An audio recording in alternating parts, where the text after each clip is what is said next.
7장 1절부터 보겠습니다. 7장 1절.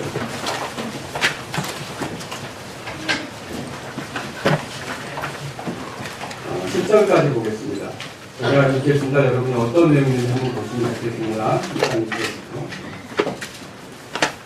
이 일들 후에 예수님께서 갈릴리에서 다니시고 유대인들의 거주지에서 다니려 하지 아니하시더니 이는 유대인들이 그분을 죽이려 하였기 때문이다. 이제 유대인들의 장막절이 가까우므로 그분의 형제들이 그분께 이르되 여기를 떠나 유대로 들어가 당신이 행하는 일을 당신의 제자들도 보게 하소서. 은밀히 일을 행하면서 드러나게 알려주기를 스스로 바라는 사람은 없나이다. 당신이 이것들을 행하시거든 당신 자신을 세상에 나타내소서 하니 이는 그분의 형제들도 그분을 믿지 아니하였기 때문이다. 이에 예수님께서 그들에게 이르시되 내 때는 아직 이르지 아니하였거니와 너희 때는 늘 준비되어 있느냐. 세상이 너희는 미워하지 못하나 나는 미워하나니 이는 내가 세상에 대해 증언하되 그 세상의 행위들이 악하다고 증언하기 때문이다. 너희는 이 명절에 올라가라. 나는 내 때가 아직 완전히 이르지 아니하였으므로 이 명절에 아직 올라가지 아니하노라. 그들에게 이 말씀들을 하시고 그분께서 갈릴리에 머물러 계시니라. 그러나 그분께서 자기 형제들이 올라간 뒤에 명절에 올라갔을 때 드러나게 하지 아니하시고 은밀히 하시니라. 아멘. 자, 여기 보면 3절에 그분의 형제들이 찾으셨습니까? 그리고 또 그 밑에도 보면 5절에 그분의 형제들도 이렇게 나오고요. 또 10절에 자기 형제들 이런 말 있죠? 그래서 오늘 제가 여러분에게 전할 말씀의 제목은 그분의 형제들 이런 제목으로 여러분에게 말씀 전하겠습니다. 기도하겠습니다. 살아계신 하나님 아버지, 이 시간도 우리가 주님께 경배하면서 하나님 어떤 분이신지 더 알기를 원해서 말씀을 대합니다. 주님께서 이 말씀을 통해서 자신을 알려주시고 우리가 주님을 섬기는 데 필요한 진리와 또 우리가 삶 속에서 적용해야 될 것들을 하나님 말씀에서 발견할 수 있게 인도해 주옵소서. 저는 힘이 부족한 사람이지만 하나님의 긍휼로 여기까지 인도해 주셨고 지금 이 시간도 주님이 도와주셔서 이 일을 잘 감당하기 원하오니 함께해 주옵소서. 하나님께 영광이 되며 사랑하는 성도들에게 복이 되는 말씀이 될 수 있도록 인도해 주옵소서. 주님께 온전히 맡기며 예수님의 이름으로 기도합니다. 아멘. 이제 요한복음 7장부터 내용이 좀 바뀌게 되는데 7장 1절부터 10장 21절까지의 내용은 유대인의 장막절에 있었던 내용을 다루고 있습니다. 한번 10장 22절 몇 장 뒤에 떠들어보세요. 10장 22절 보시면 예루살렘의 성전 봉헌절 이름이 펼쳤습니까? 네, 때는 겨울이더라. 그래서 10장 21절까지는 장막절에 있었던 사건이 기록되어 있다면 10장 22절부터는 성전 봉헌절이라고 하는 절기로 넘어가게 됩니다. 그래서 이 내용이 조금 바뀌게 됩니다. 6장에서 언급된 절기가 하나 있었죠. 기억나십니까? 6장에는 어떤 유대인의 절기가 바탕이 되어 있었습니다. 4절에 보니까 6월절 찾으셨죠? 7장은 그럼 어떤 절기가 중심이 됩니까? 네, 장막절이 중심이 되죠. 자, 이 6월절하고 장막절은 약 6개월간의 시간 차이가 있습니다. 6월절은 우리 달력으로 3월이나 4월 정도가 되겠습니다. 그리고 장막절은 우리 달력으로 9월이나 10월 정도가 되겠죠. 그래서 여기 보면 1절에 이 일들 후에 예수님께서 갈릴리에서 다니시고 그렇게 되어 있죠. 이 일들 후에라는 말은 6장 66절에 보면 예수님의 그 말씀을 듣고 어려워해서 제자들이 떠난 거 여러분 그때 살펴봤죠? 네, 자기 일로 갔다. 그렇게 제자들이 떠난 뒤로 약 6개월간 예수님께서 어떻게 지내셨는지를 소개하는 겁니다. 그 이후로 예수님께서 갈릴리에 다니셨다 그랬는데 여기 다니셨다라는 말은 갈릴리에서 사셨고 거하셨고 머무르셨고 시간을 보내셨다. 그런 의미가 있겠습니다. 그런데 예수님은 유대인들의 거주지로 올라가려 하지는 않았어요. 왜 유대인들의 거주지로 가려고 하지 않았을까요? 네, 오늘 성경에 써있죠. 유대인들이 그분을 죽이려고 했다. 이렇게 되어 있죠. 여러분, 여기서 말하는 유대인들을 모든 보편적인 보통 사람 유대인들로 생각하시면 안 됩니다. 한번 그 예를 보겠습니다. 마가복음 12장 보겠습니다. 마가복음 12장. 마가복음 12장 37절에 보겠습니다. 예수님께서 종교 지도자들과 얘기를 한 적이 있었어요. 하도 예수님에게 여러 가지 질문을 하면서 곤궁에 이렇게 처하게 하려고 하니까 예수님께서 다윗이 어째서 그 그리스도를 향해 주라고 했느냐 이러면서 질문하신 적이 있죠. 그때 37절 말씀을 같이 읽겠습니다. 그러므로 다윗이 스스로 그를 주라 하는즉 어찌 그가 그의 자손이 되겠느냐 하시니 보통 사람들이 그의 말을 즐겁게 듣더라. 여기 보통 사람이라고 표현되어 있죠. 유대인들 중에 일반적인 사람들은 예수님에 대해서 호감이 많았습니다. 그분의 말을 들을 때 좋아했고요. 그 말을 듣는데 불편하지 않았어요. 그리고 이분의 가르침이 서기관들과 바리새인들과는 다르다는 생각을 했어요. 그분에게 권능이 있다 이런 확신도 있었고 이분이 혹시 메시아가 아닌가 이런 기대도 있었어요. 그래서 오늘 요한복음 7장에서 말하는 유대인들을 모든 전반적인 유대인들을 가리키는 말로 생각하시면 안 됩니다. 이 요한복음에서 말해주는 유대인들이 좀 특이합니다. 이 유대인들은 어떠냐면 요한복음 8장으로 가보세요. 요한복음 8장에서. 자, 우리 48절에 보면 요한복음 8장 48절에 예수님을 가리켜 사마리아 사람이요 마귀들인 자라고 말하는 사람들이 누굽니까? 유대인들이었어요. 그렇죠? 또 요한복음 9장 가보세요. 22절, 23절에 보면 자, 실로암 목가에서 예수님 때문에 눈을 뜬 사람이 있었죠. 이 눈을 뜬 사람, 그래서 그 사람을 계기로 해가지고 누구든지 예수님을 그리스도라고 하면 회당에서 내쫓자. 이런 결의를 한 사람들이 누구라고 여기 소개되고 있습니까? 역시 또 유대인이라고 소개되고 있죠? 또 여러분 요한복음 10장 31절로 가보세요. 자, 10장 31절에 보니까 예수님께서 자신을 아버지와 하나다 이렇게 말씀하시니까 그분을 향해 돌을 들어 치려고 했던 사람들 있죠. 그들이 누굽니까? 역시 유대인들이었어요. 또 요한복음 18장에 가보세요. 18장에 가보시면 12절에 여기 보면 관속들을 부릴 수 있었던 사람, 그래서 예수님을 붙잡아 결박할 수 있었던 사람들이 누굽니까? 유대인들이었어요. 그럼 관속들을 부릴 수 있었다는 말은 그들이 어느 정도 지위에 있었다는 거예요. 알겠죠? 자, 그러면 여러분 아리마대 요셉 아시죠? 자, 요한복음 19장 38절에 보세요. 아리마대 요셉도 예수님의 제자인 거 아시죠? 그러나 은밀히 섬기는 제자였어요. 왜 그랬습니까? 요한복음 19장 38절에 뭐라고 써 있어요? 누구를 두려워했어요? 유대인들을 두려워했어요. 평민들을 두려워했다는 말입니까? 그게 아니라 유대인들 가운데 종교적인 지도자들을 두려워했다는 뜻이죠. 그러면 여기에 유대인들이라는 말은 보통 사람들을 말합니까? 종교적으로 고위층들을 얘기하는 거예요. 종교적으로 고위층들을 얘기한다라고 하는 것이죠. 자, 그렇게 유대인들 중에 권세를 가진 자들이 예수님을 죽이려고 벼르고 있었어요. 그래서 예수님의 활동 무대는 지난 6개월 동안 유대 땅이 아니라 어디였습니까? 갈릴리였다라고 합니다. 갈릴리. 자, 그런데 절기가 하나 도래하게 됐죠. 이 절기는 장막절이라는 절기입니다. 여러분이 장막절에 대해서 더 잘 알기 원하면 레위기 23장을 살펴보면 되겠습니다. 거기에 보면 이스라엘 달력으로 7월 15일에 시작된다고 34절에 말하고 있습니다. 그때 불로 예비하는 헌물을 드린다는 말이 또 있습니다. 그리고 일주일간 지키고 8째 날에도 이제 그들이 안식일로 이렇게 쉬면서 같이 모여서 또 축하하는 그런 그 모임이 있었습니다. 그리고 이때는요, 좋은 나뭇가지와 종려나뭇가지와 무성한 나뭇가지, 신의 버들 이런 것들을 취하해서 초막을 짓고 풀로 된 집을 짓고 나뭇가지로 된 집을 짓고 그 속에 살았다는 거죠. 그 장막절이 뭐 하는 절기냐 하면 이스라엘 광야 생활을 할 때 장막 생활했던 거 있죠? 그것을 기념하며 지키는 거예요. 하나님 우리를 도와줬다. 하나님 우리를 보호하셨다. 우리를 인도하셨다.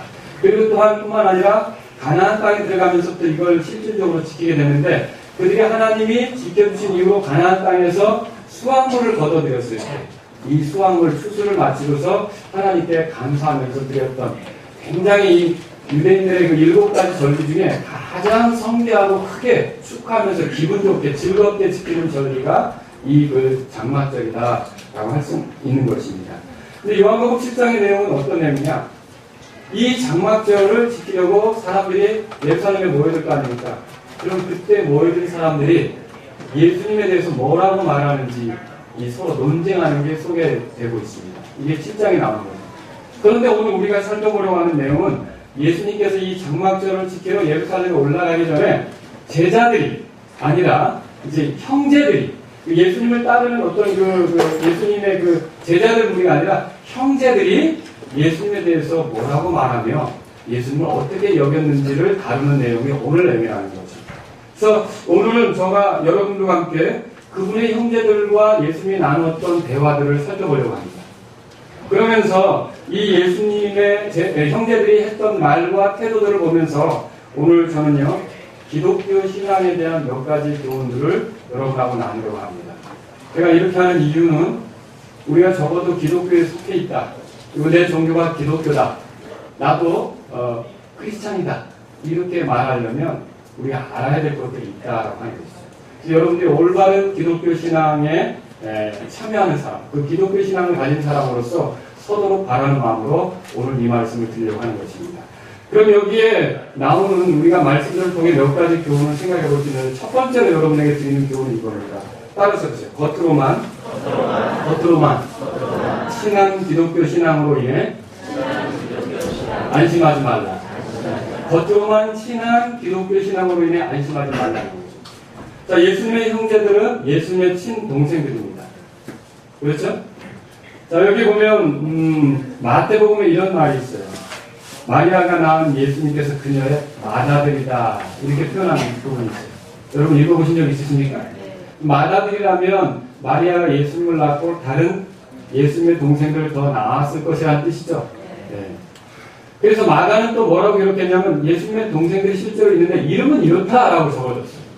예수님의 동생들의 이름이 어떻습니까? 마가복음 6장 보세요. 마가복음 6장에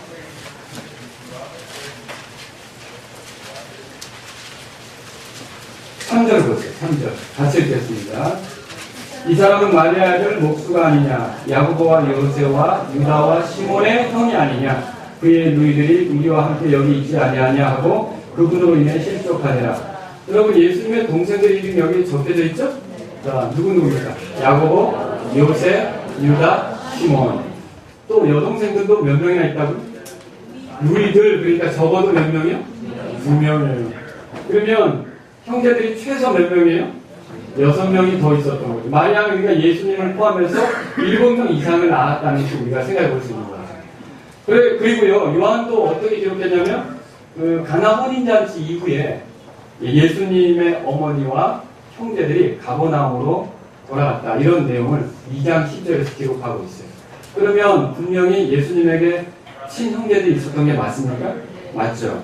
근데 오늘날 로마 카톨릭은요, 마리아의 영원한 동정녀설을 주장해요. 마리아의 영원한 동정녀설이라는 건 뭐냐면, 마리아가 예수님을 낳고 평생 수절했다 이거예요. 근데 이것은 오늘날 이 복음서 기자들이 말한 것과 일치합니까? 다릅니까? 다르죠. 그들은 거짓말을 하고 있는 거죠. 너무나 지나치게 마리아를 숭상하려고 하다 보니까 어떤 것도 만들어내서 그렇게 믿도록 하려고 한다는 것이죠. 자, 여기서 제가 말씀드리려고 하는 건 그것이 아니고 더 중요한 부분이 있습니다. 3절 보세요. 요한복음 7장 3절. 7장 3절. 그분의 형제들이 그분께 이르되 여기를 떠나 유대로 들어가 당신이 행하는 일을 당신의 제자들도 보게 하소서 그랬죠. 여러분 여기 이미 예수님의 형제들이 예수님의 행하시는 일들을 알고 있어요. 보았던 거죠. 자, 그리고요 6개월 전쯤 그분의 제자들이 대거 6개월 전만 해도 어마어마한 무리가 우리 형님을 따라다녔는데 6개월 전에 갑자기 우수수 낙엽이 떨어지듯이 우리 형님을 따라다니던 사람들이 다 떠나갔다는 거죠. 아마 그들은 유대로 들어갔을 것이고 또 이 장막절에는 또 그 절기를 지키려고 예루살렘에 모여들 텐데 만일 우리 형님이 이 하는 일을 다시 유대 땅에 들어가서 보여준다면 그때 떠났던 제자들의 무리들 중에 많은 사람이 다시 우리 형님에게 돌아오고 우리 형님이 또 큰 무리를 이룰 수 있지 않을까. 예수님의 형제들은 그런 생각을 했다는 거죠. 그래서 한마디로 말하면 여기 이렇게 있지 말고 예루살렘으로 올라가십시오. 유대로 들어가십시오. 그래서 좀 기적들을 행하시고 형님이 잃었던 그 제자들의 무리를 다시 좀 모으십시오. 다시 좀 회복하십시오. 형님의 의도가 모든 사람에게 자기를 좀 드러내고 알리려고 하는 거 아닙니까? 이렇게 여기 얘기를 했다라고 하는 거죠. 이게 뭐와 같습니까? 요한복음 6장 30절에 보면 그러므로 그들이 그분께 이르되 그러면 선생님께서 우리에게 무슨 표적을 보이사 우리가 보고 선생님을 믿게 하시겠나이까? 선생님이 행하시는 일이 무엇입니까? 예수님을 따르던 큰 무리가 이렇게 뭔가 보여달라고 요청했던 적이 있었죠. 그거와 똑같은 거예요. 좀 보여주십시오. 보여주면 믿게 될걸요? 표적을 보여달라고 요구한 것과 같지요. 걸출한 능력이 있으면서도 갈릴리 천수 속에 묻혀 지내는 것은 어리석은 일입니다. 이렇게 동생들이 형인 예수님께 충원을 한 거죠. 조언을 한 거죠. 왜 그럼 이렇게 조언할 수밖에 없었을까요? 7장 5절 보세요. 7장 5절. 1장 5절. 자, 4절은 여러분하고 같이 읽겠습니다. 시작. 은밀히 일을 행하면서 드러나게 알려주기를 스스로 바라는 사람은 없나이다. 당신이 이것들을 행하시거든 당신 자신을 세상에게 나타내실 수 아니에요. 왜 이렇게 말할 수밖에 없었냐면 5절에 그분의 형제들도 그분을 믿지 않았기 때문이라고 했죠. 믿지 않았어요. 물론 믿지 않았지만 혈육이기 때문에 관심은 있겠죠. 적어도 우리 형이 유명해지거나 우리 형이 잘 되면 또 많은 군중들이 우리 형을 귀하게 여기면 사실 뭐 형제지간인데 돌아올 어떤 것들도 생각해 볼 수 있는 거 아니겠습니까? 그렇죠? 형 때문에 우리 가족들, 우리 집안이 더 뭔가 윤택하고 더 잘 될 수 있는 부분이 아니겠습니까? 그래서 정말 이 장막절에 형님이 만회할 수 있는 기회를 갖도록 이런 조언을 했었다라고 하는 것이죠. 자, 이런 제안이 실상은요, 마귀가 예수님께 했던 제안하고 동일한 제안입니다. 여러분, 그래서 이 믿음이 없는 사람들이 하는 말들은요, 사실은 사악한 영들의 지배를 받고 이렇게 다른 사람을 실족시킬 수 있는 말들을 충분히 하게 된다는 거죠. 그리스도인들도 때로는요, 믿음으로 말하지 않으면 옆에 있는 다른 그리스도인들을 충분히 실족시킬 수 있습니다. 그래서 우리가 깨어있어야 돼요. 베드로도 믿음으로 말했더라면 예수님께서 예루살렘에 올라가 고난받는다고 했을 때 주여 그리하지 마옵소서라고 안 했겠죠. 그죠? 근데 믿음으로 하지 않고 육신적으로 말하니까 예수님에게 한 소리 들었죠. 마귀도 아니면서 사탄 한 소리 들었잖아요. 그러니까 이게 우리도 모르게 믿음으로 말하지 않으면 이런 함정에 빠질 수가 있다는 거죠. 자, 이 말이 어째서 그렇습니까? 마귀가 예수님을 광야에서 시험할 때 어떻게 했냐면 성전 꼭대기에 올라갔어요. 거기서 뛰어내려서 네가 하나님의 아들인 걸 입증해보라. 그렇게 했어요. 능력을 나타내봐라. 표적을 보여봐라. 그러면 네가 하나님의 아들인 것을 드러낼 수 있지 않겠느냐. 근데 여기 지금 형제들이 뭐라고 말합니까? 똑같이. 예루살렘에 올라가서 좀 당신 행하는 일을 보여주십시오. 나타내십시오. 만약 이런 방식으로 예수님께 생각했다면 하나님의 뜻과 하나님의 때와 상관없이 움직여야 되겠죠. 그렇죠? 이것뿐만이 아닙니다. 우리가 요한복음 읽으면서 발견할 수 있는 것들이 있는데 예를 들면 이것입니다. 자, 마귀는 또 예수님께 뭐라고 그런 적이 있냐면 광야에서 이 모든 왕국을 너에게 주겠다. 그리고 내게 경배하라. 엎드리라. 여러분 기억나십니까? 그때 예수님이 물러가라고 외치셨죠. 만약 그때 마귀의 제안을 받아들였다면 어떤 일이 벌어졌을까요? 예수님이 왕국을 차지할 줄 모르겠지만 십자가로 가실 수 있었겠습니까? 저와 여러분들을 위한 구주가 되실 수 있었겠습니까? 없었죠. 똑같은 문제가 요한복음 6장을 읽을 때도 나와요. 6장 15절에 사람들이 예수님을 무엇으로 만들려고 했습니까? 왕으로 만들려고 했죠. 근데 만약 그때 그들의 제안을 예수님이 받아들였다면 십자가로 나아갈 수 있었습니까? 못했겠죠. 그럼 이 사람들은 하나님의 뜻과 상관없이 메시아가 어떤 목적으로 왔는지 상관없이 자기들의 생각에 따라 믿음 없이 요구하고 있다는 거죠. 믿음 없이 말하고 있다는 거죠. 그래서 믿음으로 말하지 않는 사람은요, 하나님의 일과 반대되게 말해야 되겠어요. 하나님의 뜻과 상관없이 말하게 되어 있다는 거죠. 이것뿐만 아닙니다. 마귀는 또 뭐라 그러냐면 예수님께 이 돌을 빵이 되게 하라. 여러분 기억나십니까? 사람이 빵으로만 살 것이 아니요 하나님의 입에서 나오는 모든 말씀으로 살 것입니다. 예수님 대답하셨죠. 그런데 똑같이 요한복음 6장에 보면 빵 먹고 배부른 사람들이 그 다음날 쫓아와서 뭐라 하냐면 모세는 날마다 줬다. 오늘도 한번 좀 줘봐라. 빵을 또 달라고 요청하는 거 여러분 우리 한번 생각해 봤죠.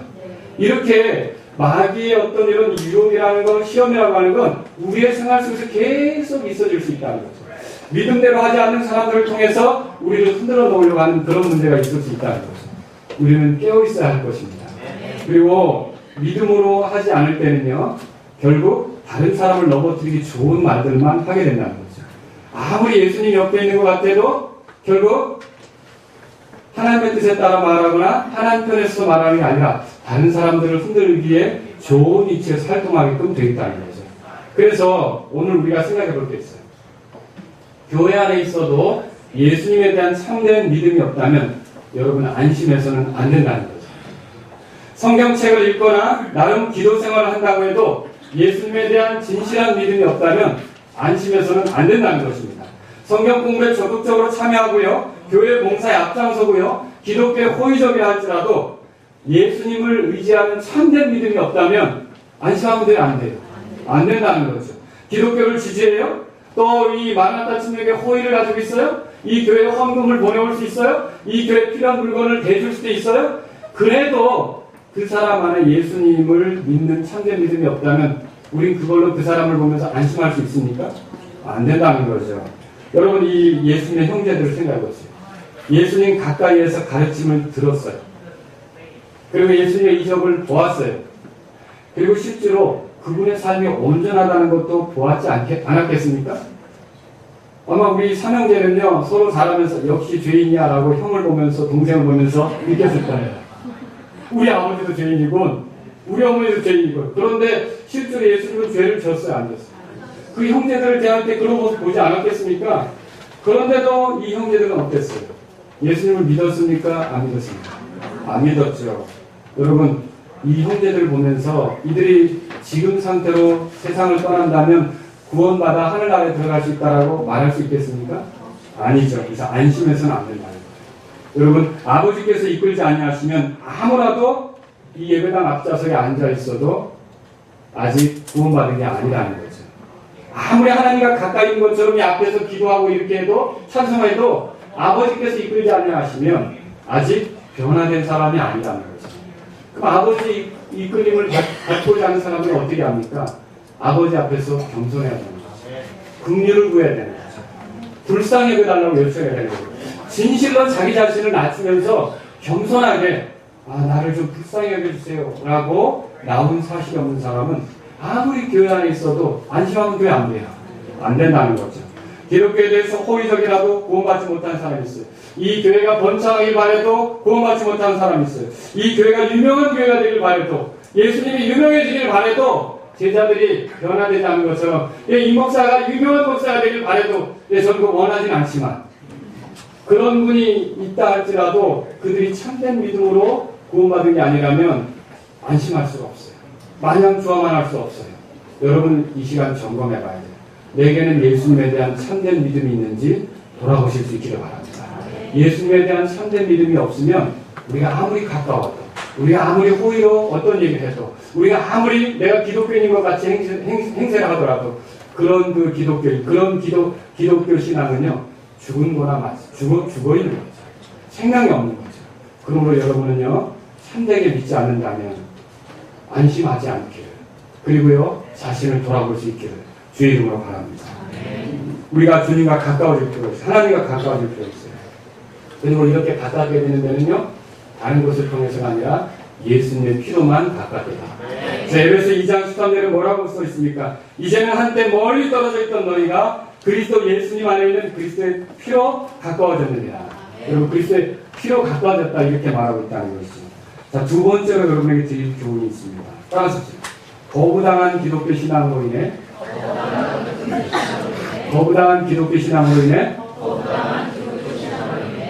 낙심하지 말라고 말씀드리고 싶어요. 예수님의 형제들이 이렇게 말한 까닭은 그들에게 믿음이 없기 때문이라고 했습니다. 그렇죠? 그분의 동생들은 그분의 기적을 알면서도 그분을 믿지 않았습니다. 그렇죠? 예수님께서 자기 친족, 특히 자기 형제들에게 환영받지 못했다는 걸 보게 되죠. 예수님의 그 집안 사람들, 친족들이 예수님에 대해서 어떻게 표현했는지 아세요?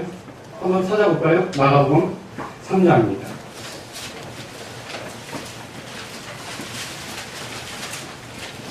마가복음 3장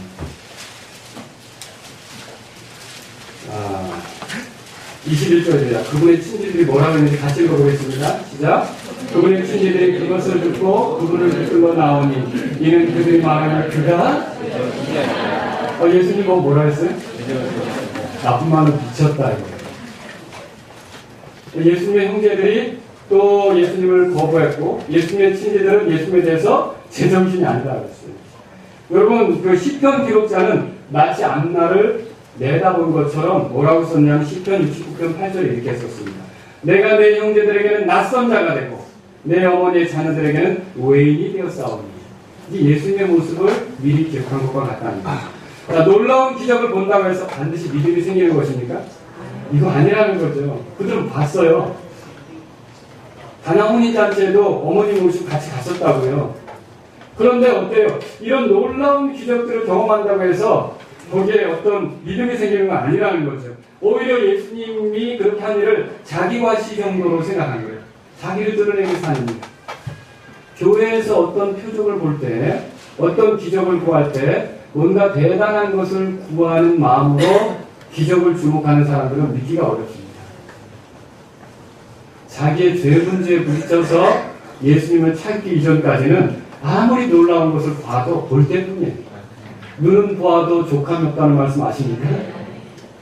기적을 보는 것으로 사람이 변화되는 게 아니라는 거죠. 표적을 보는 것으로. 하나님의 계시를 얻지 못한 채, 하나님의 말씀을 얻지 못한 채 대단하다고 여겨지는 것만 쫓아가는 사람은 평생 그렇게 가다 끝나는 거예요.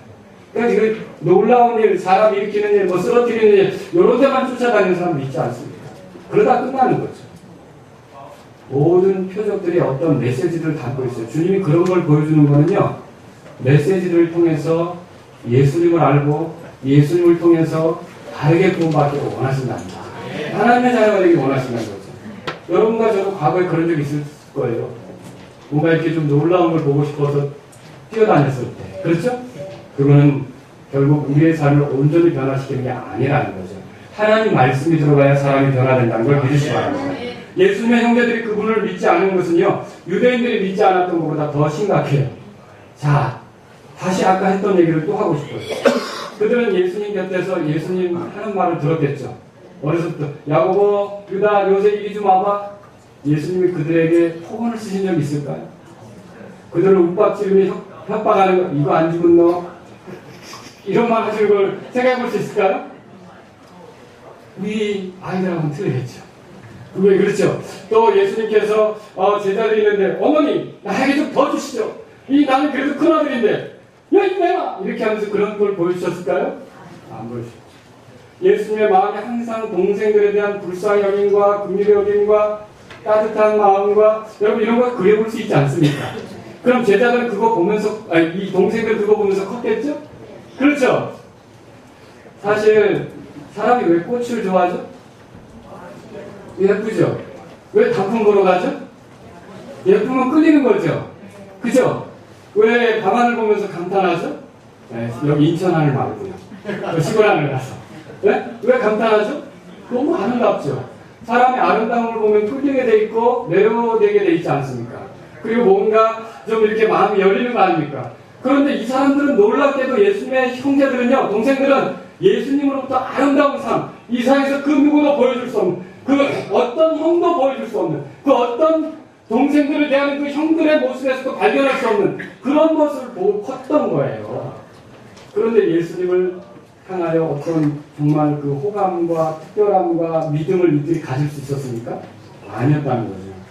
그럼 이거 얼마나 마음이 강박해 있느냐는 거죠. 유대인들보다 더 강박한 상태에 있는 사람이 사실은 이 형제들이라는 거죠. 혹시 이 자리에 나 혼자 믿는 그런 사람들이 있습니까? 집안에서? 형제들 중에 그 누구나 나와 함께 예수님을 믿지 않아서 때로 이렇게 속상해지는 분들이 있습니까? 제가 그런 분들에게 말씀드립니다. 예수님도 그 같은 경험을 하셨기 때문에 낙심하지 말라는 거죠. 예수님 역시 낙심하지 않으셨습니다. 또 여러분 혹시 이 자리에 친족들이 나를 이상히 여기는 사람들이 있습니까? 예수님 믿더니 좀 이상해졌어. 왜 이 자리에서 안 해도 될 말을 하고 왜 이 자리에서 안 해도 될 행동들을 하고 우리 제 정신이 아닌 것 같아. 왜 이러는 거야? 여러분 이런 경우 있으십니까? 낙심하지 말라는 거죠. 예수님도 똑같은 경험을 하셨어요. 혹시 이 자리에 내가 너무나 많은 것을 보여주었고 들려주었고 섬겼는데도 불구하고 내가 믿는 예수님에 대해서 전혀 관심이 없고 마음을 꼭꼭 닫고 있는 친족들 때문에 속상하신 분이 있습니까? 가족들 때문에 속상하신 분이 있습니까? 낙심하지 말라는 거죠. 예수님 낙심하셨습니까? 안 하셨어요. 예수님 불안해하거나 초조해하지 않았어요. 환심을 사기 일부러 아첨하려고 애쓰지도 않았어요. 그냥 아버지의 때에 순종하셨습니다. 이거 참 위험한 말이죠. 그 여러분들이 믿지 않는 가족을 보고 너무 마음이 아팠어. 11월 24일 우리 교회 창립주일이야. 엄마 교회 안 오면 엄마 얼굴 안 봐. 여러분 이렇게 하면 돼요, 안 돼요? 이거 예수님 마음입니까? 이거 안 된다는 거죠, 또. 오빠, 정말 그러기야? 내가 지금 몇 년째 기도하는데, 구원받은 이후로 계속 기도하고 있어. 23년째야. 올해 그냥 넘겨봐. 오빠 상대 안 해? 이거 예수님 마음입니까? 어떻게 이런 말을, 예수님 이렇게 같이 믿지 않더라도 예수님의 그런 초조함, 그런 불안함, 이런 거 있으니까? 그런 게 없어요. 내 신앙 받아들이지 않는 이상 내가 상대하지 않을 줄 아세요. 우리 집에 찾아오지도 마세요. 이거 맞아요? 예수님 마음입니까? 아니라는 거예요. 예수님은 자기의 동생들이 그렇게 할 때도 어떻게 했어요? 오히려 그들을 위해 더 기도했을 거예요. 아버지여, 저들이 하는 걸 알지 못합니다. 그렇죠? 그 기도 가운데 그 동생들을 위한 기도도 있겠죠? 그래서 놀라운 일이 벌어졌어요. 어떤 일이 벌어졌습니까? 사도행전 찾아보세요. 1장. 사도행전 1장. 예수님의 승천하신 뒤에 약속하신 것을 기다리기 위해 성령님께서 충만히 권능으로 임하는 걸 기다리기 위해 제자들 120명이 모여 있습니다. 여러분 알고 계시죠? 그래서 13절에는 그 제자들의 이름이 기록되어 있죠. 자, 그런데 14절이 중요합니다. 다 같이 읽겠습니다. 이들이 다 여자들과 그분의 어머니 마리아와 예수님의 형제들과 함께 한마음이 되어 기도와 간구를 계속하더라. 예수님 그 당시에 공생애 할 때 예수님이 지금 장막전에 올라가려고 할 때는 예수님을 믿지 않았던 제자들이 지금은 뭐하고 있는 거예요? 예수님이 약속하신 것을 기대하며 그걸 기다리는 자리에 같이 있었던 거죠. 누가 이렇게 하셨겠습니까? 하나님께서 이렇게 하신 거 아닙니까? 놀랍게 하나님께서 이렇게 예수님의 동생들을 변하시고. 그래서 또 성경에 어떤 일이 벌어집니까? 사도행전 15장에는 야고보가 교회 모든 일들을 판결하는데 이 야고보가 나오죠? 갈라디아서 2장 보세요. 갈라디아서 2장. 갈라디아서 2장. 교회에는 기둥같이 여겨지는 일꾼들이 있다고 했습니다. 여러분 예수님의 동생들 이름 기억하시죠? 야고보, 유다, 요셉, 유다, 시몬 기억나시죠? 그런데 2장 9절을 보세요. 또 기둥같이 여겨졌던 야고보와 게바와 요한. 이때 야고보를 여러분은요 요한의 동생이라고 생각하시면 안 됩니다. 이 요한의 동생은 일찌감치 순교했습니다. 아시겠죠? 네. 이 야고보와 게바와 요한은 내게 주신 은혜를 깨닫고 기둥같이 여겨진 야고보에 대해서 말해요. 근데 이 야고보를 또 1장 19절에서 뭐라고 말합니까? 뭐라고 되어 있어요? 19절에 주의 형제 야고보. 여러분 그러면 예수님의 동생들 중에 어떤 사람들이 믿음을 갖게 된 걸 알 수 있겠죠? 그 당시에는 믿지 않았지만 예수님은 뭐 초세하거나 그러지 않았어요. 실제로 예루살렘에 올라갈 때에도 자기가 원하는 대로 올라갑니까? 하나님의 뜻과 하나님의 때에 맡기는 겁니까? 하나님의 때에 맡기죠. 이게 중요해요. 예수님은 하나님의 때에 자기 자신을 맡겨서 움직이는 거예요. 한 사람이 구원받는 것도 하나님의 때가 있다는 거죠. 우리는 기도할 뿐이라는 거죠. 언제 이 사람이 변화될지 모른다는 거죠. 하지만 우리가 낙심하지 않고 지치지 않고 기도하면 때가 되면 우리의 눈물이 헛되지 않을 줄로 믿으시 바랍니다. 그래서 우리는요 계속적으로 믿지 않는 우리의 가족들, 우리의 남편들, 우리의 형제들, 우리의 친족들을 위해서 변함없이 기도해야 됩니다. 가족들이 함께 기독교 신앙을 갖지 않았다고 해서 초조하거나 낙심하지 말고 하나님께서 긍휼을 베푸셔서 이끄실 때가 있음을 믿고 여러분 계속해서 믿지 않는 가족들에게 기도하시기 바랍니다. 그들이 변화되기를 바라면서 기도하시기 바랍니다. 하나님께서 이끄시기만 하면 모든 일들은 너무도 쉽게 끝나버립니다. 그리고 여러분들이 신기하게 바라볼 때가 있어요. 이야, 저렇게 나보고 제정신 아니라고 했더니 나보다 진짜 성경 많이 있네. 저렇게 나보고 엉뚱한 소리나 해대사더니 이렇게 또 내 사역을 위해서 기도하고. 여러분 이런 변화가 일어날 것을 여러분 믿는다면 누군가 가족 중에 나처럼 믿지 않는다고 해서 낙심하지 않기를 주의 이름으로 바랍니다. 소망을 가지고 하나님의 때에 놀라운 일들이 벌어지길 바라면서 계속 믿지 않는 딸들, 믿지 않는 아들들, 믿지 않는 형제들, 믿지 않는 며느리들을 위해서 지속적으로 기도할 수 있기를 주의 이름으로 바랍니다. 세 번째로 여러분에게 드리고 싶은 말씀이 있습니다. 첫 번째는 뭐라 그랬죠? 겉으로만 친한 그런 기독교 신앙으로 안심하지 말라 그랬죠. 또 여러분 두 번째 뭐라 그랬습니까? 예, 이렇게 거부당하는 기독교 신앙으로 인해 낙심하지 말라 그랬죠. 세 번째로 여러분에게 드립니다. 따라서 거룩함의 추구가 빠진 기독교 신앙에 길죠. 거룩함의 추구가 빠진 기독교 신앙에 속지 말라. 거룩함의 추구가 빠진 기독교 신앙에 여러분이 속아서는 안 되는 거예요. 예수님의 형제들은 세상이 미워할 수가 없습니다. 어째서 그렇습니까? 세상은 자기들에게 속한 자를 미워하지 않습니다. 그런데 오늘 요한복음 7장에 보세요. 예수님은 7장 7절에 보세요. 세상이 너희는 미워하지 못하나. 왜 미워하지 않습니까? 너희는 세상에 속했기 때문이라는 거죠. 근데 7장 7절 그 뒤에 보니까 예수님께서요. 내가 세상에 대해 증언하되 그 세상의 행위들이 뭐라고 되어 있어요? 악하다고 증언했죠. 그럼 세상은 예수님을 미워하겠습니까? 당연하죠. 왜요? 세상은 자기들이 악하다는 소리를 듣기 싫어해요. 근데 예수님이 악하다고 말하거든요. 그러면 여러분, 우리가 그리스도를 따른다는 진실한 표적은 무엇입니까? 우리가 때때로 세상에게 미움받을 수 있다는 걸 각오하는 거죠. 좋은 소리만 들으려고 한다면 여러분, 우리가 그리스도를 따른다고 할 수가 없는 것입니다. 우리가 생각해 볼 게 있어요. 정말로 그리스도를 따라 거룩하게 살고자 한다면 우리는 미움받을 수밖에 없답니다. 그런데 제자들은 미움을 받지 않아요. 아니, 동생들은 미움을 받지 않아요. 동생들은 미움을 받지 않아요. 세상에게 미움을 받지 않아요. 왜 그럴까요? 네, 그들은 세상에 속해 있고 세상의 악을 같이 행하고 있고 세상의 악에 대해서 거부감이 없고 여러분 이것들을 이해할 수 있어야 돼요. 진실로 우리가 그리스도를 따른다면 그리스도께 속한 사람의 특징은 세상의 행위를 악하게 만드는 죄를 심각하게 됩니다. 그렇죠. 죄를 들춥니다. 죄와 싸웁니다. 죄와 분리합니다. 철저히 죄를 미워하는 것입니다. 이 죄를 미워하는 게 빠진 게 문제 있는 기독교 신앙이라는 거죠. 죄를 미워하는 게 없는 기독교 신앙은 죽은 거예요. 죄와 싸우려고 하는 의지가 없는 기독교 신앙은 죽은 거예요. 그거 기독교 신앙이라고 간판을 붙여도 참된 기독교 신앙은 아니라는 것이죠. 예수님의 형제들을 향해 예수님께서 이 명절에 아직 올라가지 아니하노라 라고 했죠. 안 올라가겠다는 말은 아니고 아직 안 올라가겠다 그랬어요. 그리고 형제들이 올라간 뒤 올라갔죠. 여러분 10절에 보세요. 요한복음 7장 10절 같이 읽겠습니다. 그러나 그분께서도 자기 형제들이 올라간 뒤에 명절에 올라갔을 드러나게 하지 아니하시고 은밀히 하시니라. 여기서 중요한 게 이거예요. 그분께서 자기 형제들이 올라간 뒤에 그렇게 있어요. 그러면 이 형제들은 세상에 속해 있고 세상의 악행을 그대로 같이 하고 있고 예수님이 그것을 증언하고 드러내고 있는데도 그 문제를 깨달은 겁니까? 못 깨달은 걸 알 수 있어요. 그들은 그저 명절을 지키려고 올라간 거죠. 종교적 의무 있죠. 유대인들로서 해야 될 종교적 의무 있죠. 이것을 행하기 위해서 예루살렘으로 올라갔던 거예요.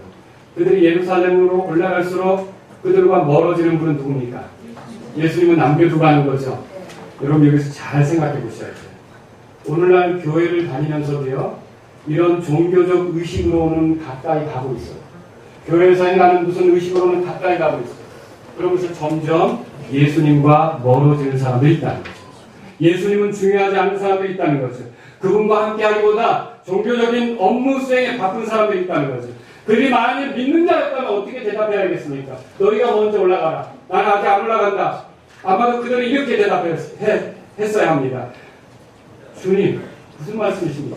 영원한 생명의 말씀이 주님과 함께 있는데 우리가 주님을 떠나 어디로 갑니까? 주님과 함께 움직이겠습니다. 그랬어야 됐죠. 근데 그들은 믿지 않았어요. 그러니까 예수님을 남겨두고 올라갔다는 거죠. 자, 많은 사람들이 예수 그리스도를 싫어하는 진짜 이유가 뭔지 아십니까? 예수님이 죄에 대해서 말하고요, 거룩함을 추구하도록 인도하시는 구원자가 되시기 때문입니다. 이거 굉장히 중요합니다. 만일 예수님이 단지 복을 주는 분이시다, 그러면 세상 사람들이 예수님 믿는 게 쉽습니다. 그분과 같이 있으면 부적을 그리고 다니듯이 예수님과 같이 있으면 좋은 일만 생길 거다라고 하면 예수님 믿는 게 되게 쉬워요. 또 어렵고 힘들 때 이 예수님을 통해 많은 위로를 받을 수 있다. 이것만 예수님이 약속. 나는 위로자다. 나를 통해서 무엇인지 위로받을 수 있다. 어려울 땐 도움을 받을 수 있다. 이런 약속만 예수님께 된다면 예수님 믿는 게 쉬울까요? 어려울까요?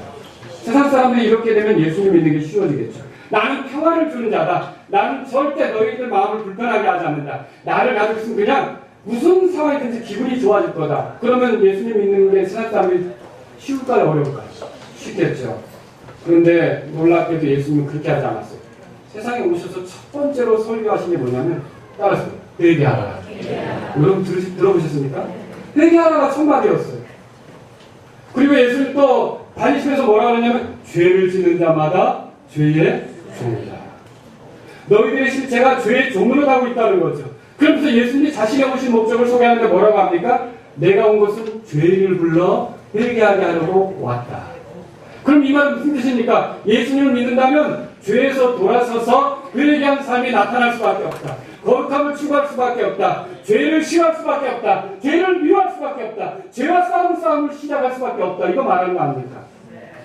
근데 사람들이 이 말을 들으면 불쾌해지기 시작해요. 왜 그렇습니까? 죄를 좋아하는 마음이 그렇습니다. 죄에 속고 있고요. 죄의 달콤함에 내려대고 있고요. 그런데 그걸 예수님이 꺼내가려고 하시는 거예요. 그걸 예수님이 치우려고 하시는 거예요. 그러니까 죄를 사랑하는 사람들은 어때요? 예수님이 불편한 거죠. 예수님에 대해서 말하는 게 싫은 거죠. 결국 오늘날 기독교를 진짜 싫어하는 이유는, 예수님을 진짜로 싫어하는 이유는 그들이 죄에 대해서 애착과 죄를 여전히 달고 살고 싶은 그런 마음이 있기 때문이라는 거죠. 누가 구원받습니까? 이 죄가 싫은 사람. 누가 구원받습니까? 죄가 지긋지긋한 사람. 누가 하나님의 자녀가 됩니까? 죄에 대해서 혐오를 느끼는 사람. 누가 이 영원한 생각 없습니까? 죄에 대해서 역겨워하는 사람. 죄에 대해서 가증하다고 느끼는 사람. 죄를 뿌리치고자 몸부림치는 사람. 죄로부터 달아나고 싶은 사람. 거룩하게 살기를 열망하는 사람만이 참되게 구원받을 수 있습니다. 그 사람이 기독교 신앙 안으로 들어올 수 있는 거죠. 그렇지 않고 죄에 대해서 애착을 가지고 있다. 그건요, 스스로 속고 있는 겁니다. 교회 안에 있어도 속고 있는 거예요. 기독교인이라고 평안히도 속고 있는 거예요. 11조 날마다 매주마다 바쳐도 속고 있는 거예요. 그래서 참된 기독교 신앙은요, 죄로부터 돌아서서 거룩함을 추구하게 됐다는 걸 믿으시기 바랍니다. 이게 예수님의 뜻이기 때문에 그렇습니다. 이 예수님의 형제들은 종교적인 의무를 이행하고자 주님을 떠났어요.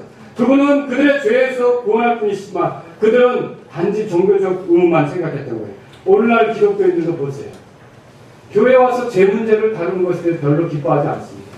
죄에서 용서받는 방법, 죄 사함 받는 방법, 죄에서 자유로워지는 방법, 죄와 싸우는 것, 또 죄를 이기는 것, 죄를 죽이는 것, 죄를 짓누르는 것, 이런 것에 대해서 관심이 없어요. 심지어 자기 안에 죄가 있다는 것도 별로 중요하게 생각하지 않고 사는 그리스도인들도 있어요. 그리스도인이라고 말하는 사람이 있죠.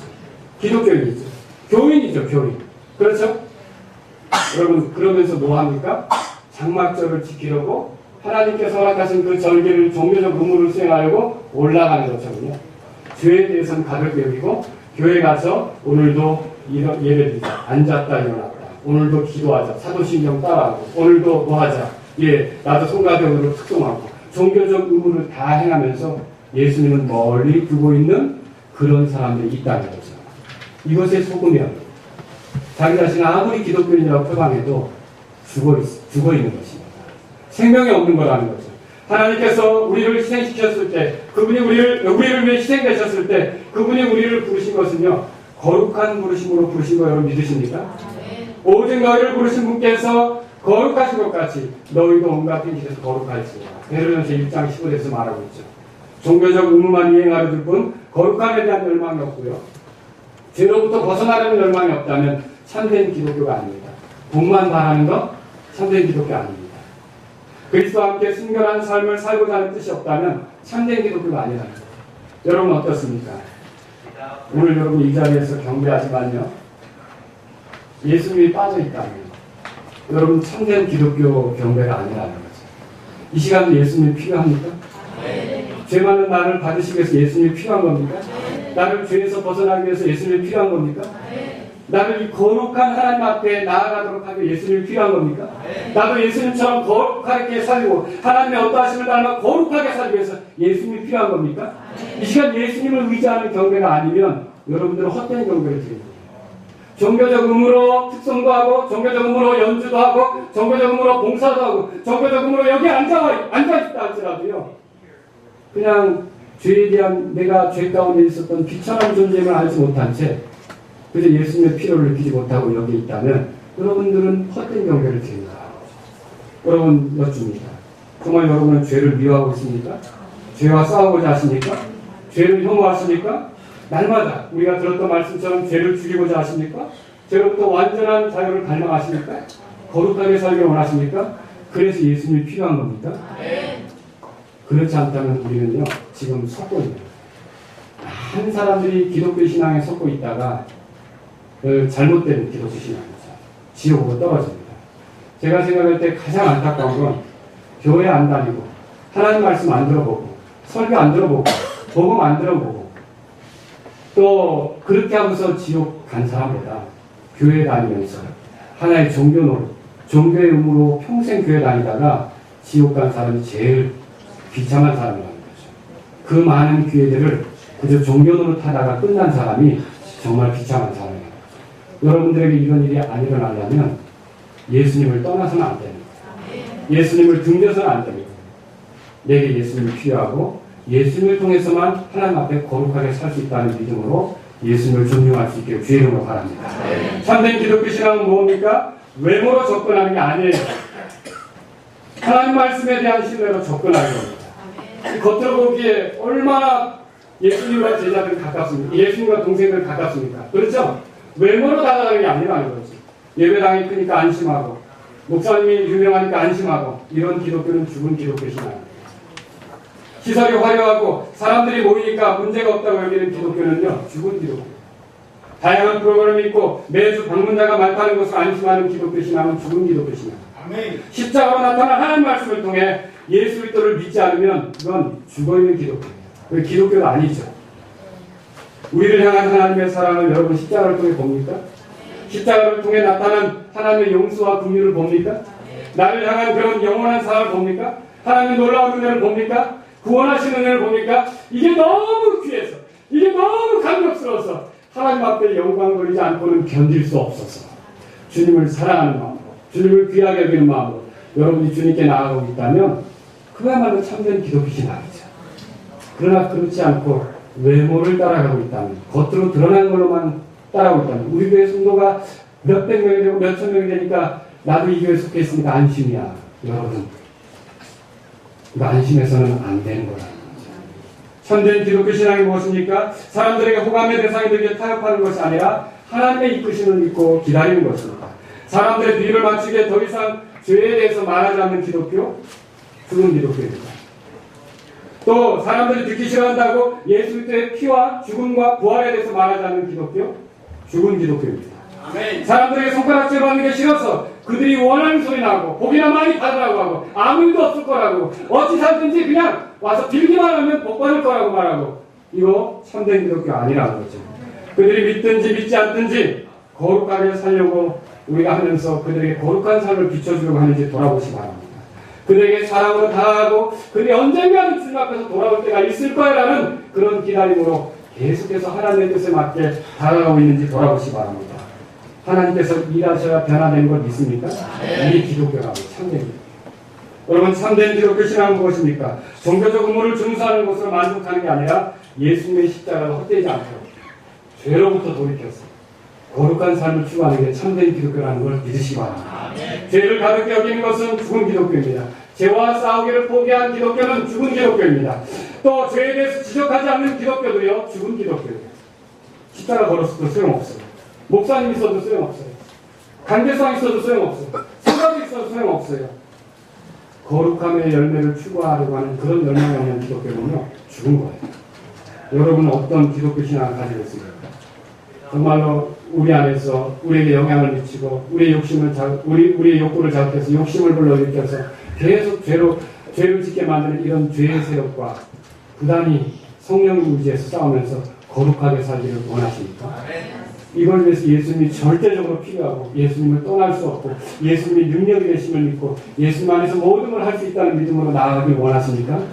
이게 참된 기독교.